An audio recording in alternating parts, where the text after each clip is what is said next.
Hello friends, how are you. अच्छे से होंगे, खैरियत से होंगे। तो आज की इस वीडियो में हम बात करने जा रहे हैं रिलेशन एंड फंक्शंस। तो first of all we will discuss what is relation and after then we will go for functions. तो फर्स्ट ऑफ ऑल आप रिलेशन देखिए, रिलेशन क्या होता है। ठीक है फ्रेंड्स, तो रिलेशन जो है इसको डिफाइन करने के लिए हम सबसे पहले बेसिक टॉपिक पे जाएंगे, दैट इज़ ऑर्डर्ड पेयर। हाँ दोस्तों, व्हाट इज ऑर्डर्ड पेयर। तो ऑर्डर्ड पेयर किसको कहते हैं? As the name indicates, pair का मतलब होता है जोड़ा। तो ऑर्डर्ड पेयर मतलब क्या होता है? It is pair of numbers which are separated by a comma enclosed within two short brackets and taken into order. That is known as ordered pairs. Like we can take suppose a comma b. Both are separated by comma and enclosed within two short braces. So this is known as ordered pair. Here the order is that a could be less than b, or a could be equal to b, or a could be greater than b. So this is the order of the elements. So pair of elements taken into two short braces and separated by a comma, that is known as ordered pair. For example, आप यहाँ पे लेंगे 1,2 से 3,4 से 1,1, इसी तरीके से आप लेंगे 5,3। तो ये सारे जो है ना, ये क्या है? ऑर्डर्ड पेयर्स है। तो यहाँ पर आप देखेंगे 1 is less than 2, 3 is less than 4, 1 is equal to 1, 5 is greater than 3. So the order of the elements is followed here. Order of the elements, so that is why these are known as ordered pairs. We take here two elements, a pair of elements which are separated by a comma and enclosed within the two curly braces. That is known as ordered pair. Now अब यहाँ पे एक और चीज़ होता है, equality इनकी। दो ordered pairs अगर आपके पास है, दो डिफरेंट ऑर्डर पेयर से ए कॉमा बी और दूसरा है सी कॉमा डी, ये आपके पास दो ऑर्डर्ड पेयर से different order pairs, when they are said to be equal, they are said to be equal if A is equal to C and B is equal to D. What does it mean? It means that if their corresponding elements are equal, say A is equal to C and B is equal to D, then we call these two ordered pairs as equal ordered pairs. So this is ordered pair and this is equality of the two ordered pairs. ठीक है दोस्तों, इसी तरीके से आप यहाँ पर और एक चीज पढ़ने जा रहे हैं, that is ordered triplet. Ordered triplet, as the name indicates, triplet means it contains three elements which are separated by commas and enclosed within two curly these short braces. So we can take here A, B, C. These are the three elements which are separated by commas, A, B, C, separated by commas but taken into two short braces. This is known as ordered triplet. So ordered triplet and ordered pair, basically आपको क्या करना है relation में, सबसे पहले आपको ordered pair पता होना चाहिए, क्योंकि यहाँ पर एलिमेंट्स जो होते हैं they act as the ordered pairs, या ordered pairs act as the elements in case of relations. So यहाँ पर इसीलिए मैंने पहले आपको बता दिया कि ऑर्डर्ड पेयर किसको कहते हैं. और इक्वलिटी ऑफ ऑर्डर्ड पेयर्स, यानी दो ऑर्डर्ड पेयर्स कब इक्वल हो सकते हैं. और ऑर्डर्ड ट्रिपलेट क्या है? It contains three element which are separated by comma enclosed within two short braces. अब इसके बाद चलते हैं हम और एक टॉपिक पे जो कि बहुत ही अच्छा टॉपिक है, उसका नाम है कार्टेशियन प्रोडक्ट.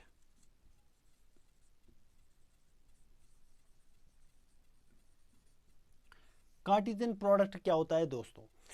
कार्टेशियन प्रोडक्ट जो है ये आप डिफाइन करते हैं दो सेट्स पे, या एक ही सेट पे भी डिफाइन कर सकते हैं या दो डिफरेंट सेट्स पे भी डिफाइन कर सकते हैं. लाइक अगर हमारे पास है दो sets A comma B, these are two sets, या आप दो सेट्स ले रहे हैं. तो सेट, चूंकि मैंने पहले वीडियो जो मैंने अपलोड किया उनमें मैंने सेट्स को अच्छे तरीके से डिस्क्लोज किया है कि सेट्स क्या होते हैं और वेरियस टाइप्स ऑफ सेट्स और ऑपरेशन जो सेट्स पे होते हैं वो भी हमने वहाँ पे डिस्कस किए हैं. तो अब यहाँ पे आप कार्टेशियन प्रोडक्ट को डिफाइन करने के लिए दो डिफरेंट सेट्स A और B लेते हैं. तो कार्टेशियन प्रोडक्ट कैसे हम डिफाइन करते हैं, इस तरीके से अगर दो सेट्स आपके पास हैं ए और बी, इनके दरमियान जो कार्टेशियन प्रोडक्ट है वो आप डिनोट करते हैं ए क्रॉस बी से, not A into B but A cross B. We define it by A cross B. Read as, इसको रेड हम इस तरीके से पढ़ते हैं A cross B. It is not equal to A into B. It is not read as A into B, but it is read as A cross B. So we read it as A cross B. A cross B. And define क्या करते हैं? इसको define हम इस तरीके से करते हैं, defined by it is a set of all ordered pairs. Set of all ordered pairs defined from set A to set B.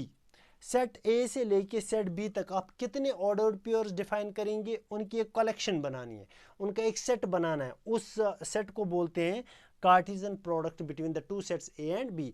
So as मैंने पहले भी आपको बता दिया, we can define the Cartesian product on a single set also but on two different sets also. तो मैंने यहाँ पे ए और बी दो डिफरेंट सेट्स लिए, तो इनके दरमियान जो कार्टेशियन प्रोडक्ट है आपने डिफाइन किया, that is read as A cross B, denoted by A cross B and defined as the set of all ordered pair defined from set A to set B. So we can define A cross B. अगर आप A cross B को define करेंगे according to this mathematical definition, we will write A cross B as A comma B ordered pair है such that A will belong to A comma B belongs to B. B belongs to B. तो यहाँ पर आपने एक Cartesian product A cross B को define किया। It contains all the order pairs of the type A comma B.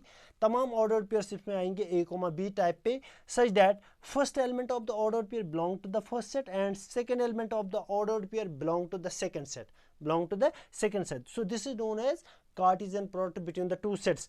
And if you are going to represent this by an arrow diagram, say we will consider two sets. हम दो sets यहाँ पे consider करेंगे। मान लीजिए आपके पास set इस तरीके से है, से आपके पास सेट ए है, इसमें एलिमेंट है 1 2, और यहाँ पे सेट दूसरा बी है, इसमें एलिमेंट है ए coma B. So we will define the Cartesian product between the two sets by the arrow diagram like this. We will construct the arrow diagram. Let it be set A, let it be set B. तो यहाँ पर set A में 1 और 2 element है, A इसमें क्या है, A और B एलिमेंट है। तो अब हम यहाँ पे क्या करेंगे, we are defining the Cartesian product A cross B. The arrow indicates that we are defining it from A to B. Arrow indicates that we are defining A cross B from A to B, not from B to A. तो यहाँ पे क्या आप define कर रहे हैं, A cross B. So it is equal to A cross B जब आप डिफाइन कर रहे हैं, हमने बोला it is set of all order pairs define from set A to set B. Set A से लेके सेट बी तक तमाम ऑर्डर पेयर्स को डिफाइन करना। तो पहले आप ए को रिलेट करेंगे किसके साथ, ए के साथ। तो यहाँ पर जो पहला ऑर्डर पेयर बनेगा in between 1 and A, that is 1 comma A, and the second ordered pair will be in between 1 and B, so it will be 1 comma B, and the third ordered pair will be in between 2 and A, then it will be 2 comma A, and fourth ordered pair will be between 2 and B, so we can write here 2 comma B. So this is Cartesian product, set of all order pair, तमाम order pair जो कि आप set A से set B तक define कर रहे हैं। So these are 1 comma A, 1 comma B, 2 comma A, 2 comma B. So इनका एक सेट बनाने की कलेक्शन बनाना, that is defined to be the Cartesian product between the sets A and B. अब आप देख रहे हैं यहाँ पे number of elements in set A कितने हैं, number of element n A that is equal to 2, यहाँ पे 2 ही एलिमेंट है 1 comma 2, और number of elements in set B n B कितना है 2, the cardinality of the set B also equal to 2. Therefore अगर आप देखेंगे एन ए क्रॉस बी, अगर आप एन ए क्रॉस बी देखेंगे, ए क्रॉस बी में कितने एलिमेंट्स है, that is equal to n A into NB, NA into number of elements in set A into number of elements in set B. Number of elements in set A is 2 and the number of element in set B is 2. 2 into 2 is 4. So it means that A cross B contains 4 elements. You can count them. 1 comma 8, it acts as the element. So first, second, third and fourth element. So there are only 4 elements in A cross B, whereas A contains 2 elements, B contains 2 elements, and A cross B contains 2 into 2, that is 4 elements. So this is Cartesian product between two sets. आप एक set भी define करते हैं, दो different sets पे भी define कर सकते हैं. So this is Cartesian product between two sets A and B. अब इस तरीके से अगर दो सेट्स में से कोई भी सेट एम्प्टी सेट हो, if either of the two sets, if either of the two sets is empty set, that is phi. अगर दो सेट्स में से कोई भी सेट फाई के बराबर हो, देन देयर कार्टिजन प्रोडक्ट, इनका कार्टिजन प्रोडक्ट जो होगा दैट इज एम्प्टी सेट, तो वो भी फाई के बराबर होगा.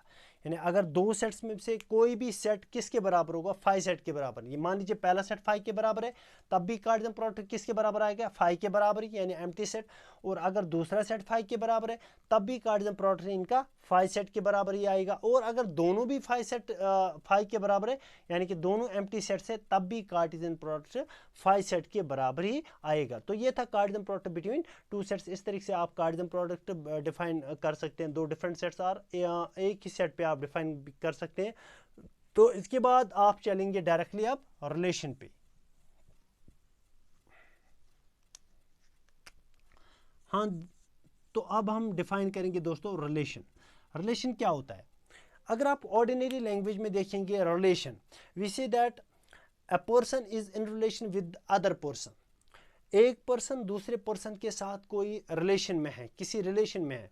When we say this, when there is a recognizable link between the two persons, when there is a recognizable link between the two persons, तब हम कह सकते हैं कि एक पर्सन को दूसरे पर्सन के साथ रिलेशन है. या जब दो चीज़ों के दरमियान एक कनेक्शन हो, तब हम कह सकते हैं ये दो चीज़ें आपस में रिलेट हैं. सो relation means when there exists some sort of connection between two objects. ठीक है, तो इस तरीके से आप रिलेशन डिफाइन करते हैं. बट मैथमेटिकली आप रिलेशन क्या है, रिलेशन को आप डिनोट करते हैं, denoted by capital R. Capital R से आप इसको डिनोट करते हैं. किसको? रिलेशन को. डिफाइन क्या करते हैं? डिफाइन हम करते हैं रिलेशन को subset of Cartesian product. Subset of Cartesian product. Relation को आप डिफाइन करते हैं subset of the Cartesian product. Subset of the Cartesian denote करते हैं कैपिटल आर से. Relation defined as subset of the Cartesian. What does it mean? It means that on the two sets और on the single set at which on which you are defining the Cartesian product, जिन पे आप Cartesian product define करते हैं, या जिन दो sets पे या एक सेट पे आप रिलेशन डिफाइन करते हैं, उन सेट्स के दरमियान अगर आप कार्टिजन प्रोडक्ट पहले निकालेंगे, तो आप देखेंगे रिलेशन में जो एलिमेंट आएंगे, that those element should be present in the Cartesian product of the two sets. तो आप फॉर एग्जांपल इस तरीके लेंगे. देयरफॉर आर को आप मैथमेटिकली डिफाइन करेंगे like this: ordered pair A comma B such that A belongs to A, B belongs to B, और यहां पर R it is subset of A cross B. तो रिलेशन में आप देख रहे हैं it is defined to be the defined as subset of the Cartesian product, meaning that it contain also all the order pairs defined from set A to set B. तमाम order pair जो कि आप set A से set B तक आप define करेंगे, तो इसको आप कहते हैं रिलेशन. तो यहाँ पर लेकिन एक कंडीशन है, R is contained in A cross B. R is subset of A cross B. That means relation R में जितने भी elements आएंगे, जितने भी ordered pairs आएंगे, those should be present in the Cartesian product A cross B already. ठीक है, तब आप इसको relation कह सकते हैं. Otherwise it will not be a relation. तो यहाँ पे आप relation को इस तरीके से, where of relation जो है R, it is defined from set A to set B, that is symbolically आप लिखते हैं R colon A arrow B. R colon A arrow B means relation defined from set A to set B. In words, relation defined from set A to set B. But in symbols, we write R colon A arrow B. So it means that in words, relation are defined from set A to set B. ठीक है, तो ये है relation दोस्तों. तो मैंने आपको relation बता दिया कि रिलेशन होता क्या है. रिलेशन होता क्या है mathematically, it is actually the subset of the Cartesian product. But what Cartesian product? The set और sets on which you are defining the relation. So जो रिलेशन में जो भी एलिमेंट्स एग्जिस्ट होते होंगे वो सबसे पहले उन सेट्स के कार्टेशियन प्रोडक्ट में होने चाहिए जिन सेट्स पे आप रिलेशन डिफाइन करते हैं. तो मान लीजिए यहाँ पे आपने क्या किया, ए से बी तक आपने रिलेशन डिफाइन की और आप इन दो सेट्स पे रिलेशन डिफाइन कर रहे हैं. सबसे पहले आप इनका कार्टेशियन प्रोडक्ट देखेंगे, दैट इज ए और ए क्रॉस बी. तो आप बता रहे हैं कि रिलेशन में भी तमाम एलिमेंट्स होंगे, वो एलिमेंट जो कि आप ऑर्डर पेयर जो कि आप ए से बी तक डिफाइन करते हैं. But the condition being R should be subset of A cross B. जो भी एलिमेंट्स या जो भी ऑर्डर्ड पेयर्स रिलेशन आर में एग्जिस्ट होते हैं वो सबसे पहले किस में एग्जिस्ट होने चाहिए, cartesian product A cross B में. तब आप रिलेशन आर को रिलेशन कह सकते हैं, otherwise it will not be a relation. So this was all about the relation. और इसके बाद आप रिलेशन पे डिफाइन करेंगे domain of the relation. Second thing is here domain of the relation. What is domain of the relation? तो जब अगर आप सपोज मान लीजिए रिलेशन आप डिफाइन करते हैं from set A to set B, set A to set B. तो यहाँ पर जो होता है, क्योंकि आपने बोला कि relation it is defined by symbolically, it is A comma B such that A belongs to set A and B belongs to set B. तो दोस्तों यहाँ पे जब आप डोमेन को डिफाइन करते हैं, रिलेशन में जितने भी ऑर्डर्ड पेयर्स आएंगे उन ऑर्डर्ड पेयर्स के फर्स्ट एलिमेंट जो होते हैं उनका सेट यानी यहाँ पर फर्स्ट एलिमेंट क्या है, ए. यहाँ पे फर्स्ट एलिमेंट क्या है, तो इस जैसे कितने ऑर्डर्ड पेयर्स इस रिलेशन में होंगे उनके फर्स्ट एलिमेंट्स का set domain of the relation कहलाता है. तो आप देखेंगे यहाँ पे, तो domain of the relation means set of first elements, set of first elements of ordered pairs, ordered pairs in relation R. Relation R में जो ऑर्डर्ड पेयर्स हैं उनमें से फर्स्ट एलिमेंट का set that define the domain of the relation. तो for example हम एक relation यहाँ पे डिफाइन करेंगे आर जो है फ्रॉम 1,2 टू से 3,4. ठीक है, defined by R is equal to A comma B such that A plus B is lesser equal to 5. ठीक है, तो यहाँ पर आप देखेंगे इस रिलेशन में कौन कौन से ऑर्डर्ड पेयर्स आएंगे जो कि ये कंडीशन सेटिस्फाई करते हैं A plus B is lesser equal 5. तो clearly you see that if we relate 1 to 3, 1 plus 3 will be equal to 4, 4 is less than 5, so we can here locate 1,3. इसी तरीके से अगर आप 1 को 4 के साथ 1 plus 4 is 5 but it is lesser equal to 5, so we can write here 1,4 also. Similarly 2 को अगर relate of 3 के साथ 2 plus 3 is 5, so we can write 2,3 also because it is lesser equal to 5, but 2 plus 4 is 6, 6 is not lesser equal to 5. तो यहाँ पर यही तीन ordered pairs आएंगे. जबकि अगर आप कार्टेशियन प्रोडक्ट इन सेट्स के दरमियान देखेंगे ए क्रॉस बी,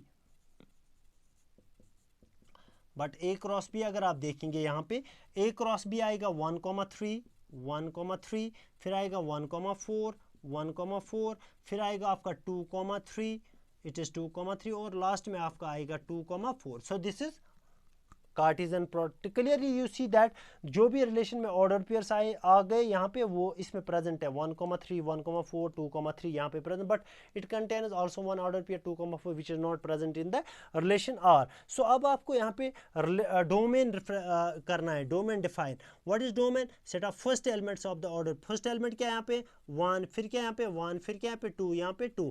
तो यह आएगा 1,2 as repetition of elements in sets is not allowed, so we cannot write 1,1, 2,2, we will write 1,2. So this is the domain of the relation. Set of the first elements of the ordered pairs of the relation are that is known as domain of the relation. तो आज के इस video में इतना ही, मिलते हैं इंशाल्लाह next video में, तब तक के लिए अल्लाह हाफिज़। और हमारी वीडियोस को आप अपने दोस्तों के साथ शेयर कीजिए ताकि उनके पास भी मेरी नई नई वीडियो पहुंचे और वो भी उन्हें भी कुछ सीखने को मिले। और कमेंट बॉक्स में ज़रूर बताइएगा कि आपको ये वीडियोस कैसे लगे, तभी मैं आपके लिए नई नई वीडियोस यहाँ पे प्रोड्यूस करूँगा। मिलते हैं नेक्स्ट वीडियो में, तब तक के लिए अल्लाह हाफिज़।